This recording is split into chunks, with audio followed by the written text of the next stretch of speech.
তারা এই বিষয়ে বেশ মানে সোচ্চার এবং তারা বেশ আউটস্পোকেন বর্তমান সময়ে।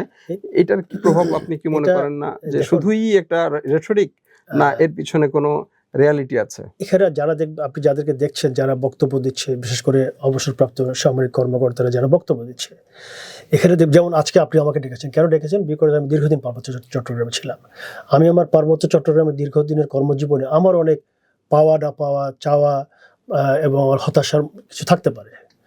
কখন হয়তো আমার মতো করে বিষয়গুলো ঘটেছে, কখন হয়তো আমার আশার মতো ঘটনা ঘটেনি, কখন হয়তো আমি এমনভাবে একটা অভিযান পরিচালনা করেছি সেখানে শতভাগ সাফল্য আসেনি, আবার কখন হয়তো বা আমি সব জায়গাতে সেরকম সাপোর্টও পাইনি, আবার কখন হয়তো বা পেয়েছি।